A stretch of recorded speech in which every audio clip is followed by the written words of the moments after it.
खजुराहो, ये नाम सुनते ही जहन में क्या आता है? पत्थर से बने मंदिर, है ना?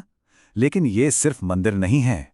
ये एक प्राचीन साम्राज्य का वो संदेश है जो आज भी गूंजता है।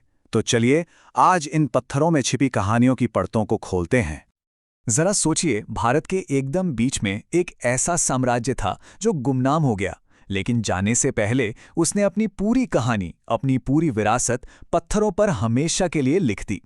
ये भव्यता और रहस्य की एक दास्तां है। अपने सबसे शानदार दौर में इस महान राजवंश ने यहाँ 1, 2 या 10 नहीं बल्कि पूरे 85 मंदिरों का एक विशाल परिसर खड़ा किया था। ये सिर्फ पूजा की जगह नहीं थी, बल्कि ये एक शक्तिशाली साम्राज्य की कला, संस्कृति और ताकत का जीता जागता सबूत थे। लेकिन वक्त का पहिया घूमता है। उन 85 अजूबों में से आज हमारे सामने सिर्फ 22 ही बचे हैं, और हर एक बचा हुआ मंदिर सदियों की गुमनामी के बाद दोबारा खोजी गई एक भूली बिसरी कहानी कहता है। तो अब सवाल ये उठता है कि आखिर वो कौन लोग थे जिनके पास इतनी कमाल की सोच और कला थी?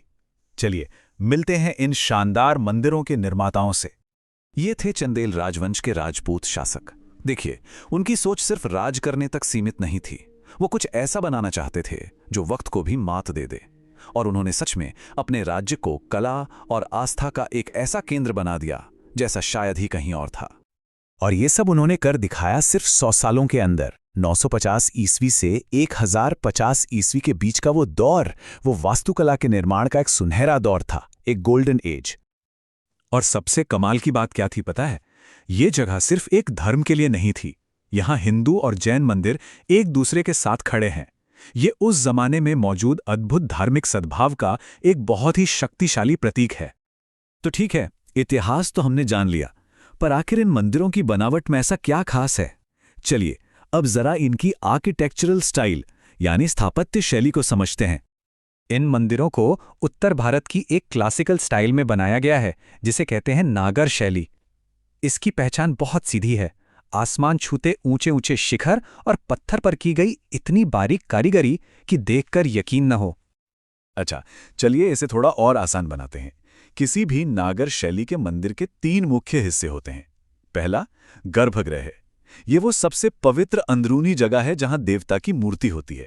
दूसरा, मंडप। ये एक तरह का हॉल है जहां लोग प्रार्थना के लिए इकट्ठा होते हैं। और तीसरा, शिखर। ये मंदिर के ऊपर का वो विशाल टावर है जो सीधा आकाश की तरफ उठता है। और हाँ, ये मंदिर ऐसे ही कहीं भी नहीं बना दिए गए थे। इनमें से ज्यादातर पंचायतन लेआउट में है। मतलब बीच में एक मुख्य मंदिर और उसके चारों कोनों पर 4 छोटे मंदिर।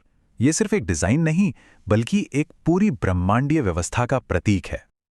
लेकिन खजुराहो की असली आत्मा, उसकी असली कहानी इन भव्य इमारतों में नहीं, बल्कि इनकी दीवारों पर उकेरी गई हजारों मूर्तियों में बसती है।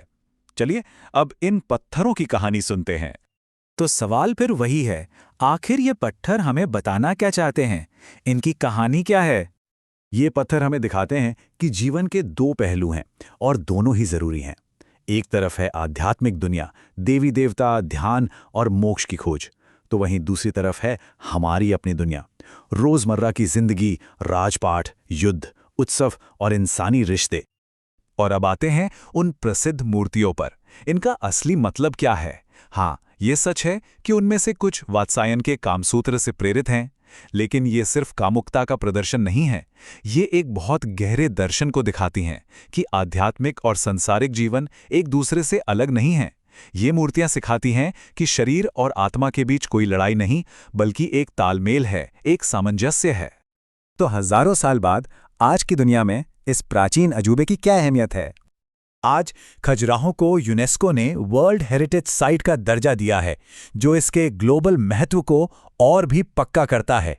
ये सिर्फ भारत की नहीं, बल्कि पूरी इंसानियत की विरासत है। तो आखिर में खजुराहो के मंदिर सिर्फ एक ही चीज का जश्न मनाते हैं, और वो है जिंदगी। ये हमें याद दिलाते हैं कि जीवन का हर एक पहलू, चाहे वो आध्यात्मिक हो या सांसारिक, पवित्र है और उत्सव मनाने के लायक है। किसी ने क्या खूब कहा है, खजुराहो सिर्फ पत्थर में नहीं बल्कि समय, आस्था और कल्पना में तराशा गया है। इससे बेहतर शायद इसे बयान नहीं किया जा सकता। और ये हमें एक सवाल के साथ छोड़ जाता है कैसे? 1000 साल पहले बनी ये इमारतें आज भी हमें जिंदगी में तालमेल बिठाने का सबक सिखा सकती हैं। शायद इसका जवाब आज भी उन्हीं पत्थरों में कैद है।